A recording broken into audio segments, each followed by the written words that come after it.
دوسرے ہی لمحے میں اپنے دوست کو دیکھ کر گرم جوش آواز میں بولا، یہ ذیشان ملک تھا۔ سیالکوٹ کے بیس کیمپ میں ٹریننگ کے دوران وہ میرے ساتھ تھا۔ رینک اگرچہ اس کا لیفٹیننٹ کا تھا مگر ہم دونوں خوب گہرے دوست تھے۔ باہر طور ہم نے گرم جوشی کے ساتھ معانقہ اور بعد میں مصافحہ کیا۔ پھر میں نے ہولے سے ہنستے ہوئے کہا، اوئے یہ کیپٹن صاحب کا لاحقہ لگانا ضروری تھا، صرف عمران کہنا کافی نہ تھا۔ نو نیور، سینئر از سینئر۔ وہ خالص آرمی قواعد کے مطابق اٹینشن ہو کر بولا، یہ ایک کیمپ نہیں ہے، یہاں ہم صرف دوست ہیں۔ میں نے مصنوعی غصے سے گھور کر کہا، اچھا یہ بتاؤ تمہاری اتنے بھاری بھرکم سیٹھ کی بیٹی سے کس طرح دوستی ہوئی جو اس کی سالگرہ میں چلے آئے؟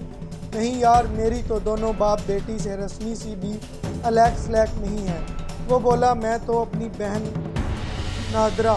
اوہ، میں نے اس کی بات کاٹی تو گویا تم بھی میری طرح ہو۔ پھر اس اتفاق پر ہم دونوں ہی مسکرا اٹھے۔ اس کے بعد میں نے بالے کا تعارف کروایا اور ادھر ادھر کی باتوں میں مشغول ہو گئے۔ اس دوران نہ جانے کیوں میری نظریں نہ چاہتے ہوئے بھی بار بار صبا کی طرف اٹھ رہی تھیں۔ وہ واقعی مجھے بہت اچھی لگی تھی، بالکل شہزادیوں جیسی معصومیت تھی۔ اس میں رنگ روپ بھی پھولوں سا تھا۔ اے mister, don't look where, she is going to be engaged soon. Zeeshan, lieutenant نے آخر کار تاڑ لیا تھا، مگر اس کی بات پر میرے دل کو ایک گھونسا لگا۔ کیا واقعی صبا کی منگنی ہونے والی ہے؟ مگر مجھے جیسے یقین نہ آیا۔ اوہ، تو گویا کیپٹن صاحب محترمہ کو دیکھتے ہی دل دے بیٹھے۔ شرارت سے بولا تو میں بے اختیار چھنٹی ہوئی ہنسی کے ساتھ بولا، نہیں یار، ایسی بات تو نہیں ہے۔ وہ دیکھو، وہ ہے اس کا ہونے والا منگیتر۔ ذیشان نے ہلکے سے اشارہ کیا۔ میں نے مذکورہ سمت دیکھا تو میرا منہ بے اختیار کھلے کا کھلا رہ گیا۔ حیران ہو گئے نا؟ صبا جیسی حور کے اس لنگور جیسے ہونے والے منگیتر کو دیکھ کر وہ بولا، واقعی اگر یہ لنگور نما شخص صبا جیسی حسین و جمیل پری وش کا منگیتر ہوتا تو میرے لیے افسوس کا ہی مقام تھا۔ انتہائی دبلا پتلا، رنگت بھی سانولی، سر کے بال بھی عنقریب فارغ البالی کا اعلان کرتے ہوئے نظر آ رہے تھے۔ آنکھیں بھی چندی چندی سی، قد بھی ہلکا تھا۔ اگر صبا پنسل ہیل والی اونچی سینڈل پہن کر اس کے ساتھ کھڑی ہوتی تو اس لنگور کا قد بھی اس کے مقابلے دب دب کر رہ جاتا۔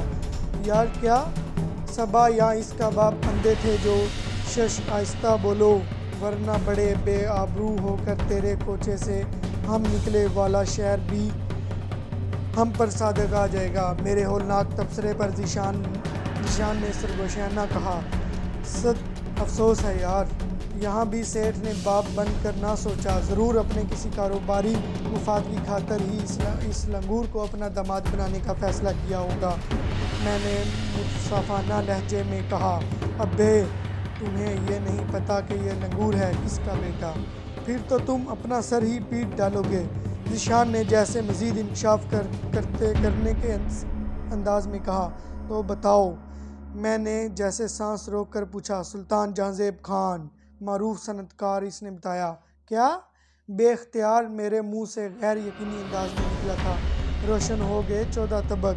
یار یہ سلطان جہاں زیب وہی تو نہیں جو… بس پھر کوئی ہولناک تبصرہ نہ کر دینا سیٹھ اصغر کے سمدھی کے بارے میں، ورنہ… وہ میری بات کاٹ کر بولا اور داستانہ اپنا جملہ بھی ادھورا چھوڑ دیا۔ میرا منہ کھلا کا کھلا رہ گیا۔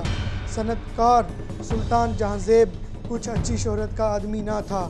اس کی یہ مشکوک شہرت اگرچہ انٹیلیجنس کی حد تک ہی تھی مگر بہرحال مستند اور مصدقہ تھی، لیکن ثبوت نہ ہونے کی وجہ سے ابھی تک اس پر ہاتھ نہ ڈالا جا سکا تھا۔ وہ بے پناہ اثر و رسوخ کا بھی مالک تھا اور خطرناک بھی تھا۔ اسے ذرا بھی بھنک پڑ جاتی کہ کوئی اس کے پیچھے لگا ہوا ہے تو وہ اسے خاموشی کے ساتھ مروا ڈالتا تھا یا پھر ہمیشہ کے لیے غائب۔ پھر ذیشان ہی کی نشاندہی پر وہ مجھے ایک طرف کھڑا نظر آ گیا، کالے کوے جیسی سیاہ رنگت، سر بالکل گنجا، دراز قد اور عمر میں وہ اپنے ہونے والی صدی سیٹھ اصغر خان جتنا ہی تھا، یعنی 45-50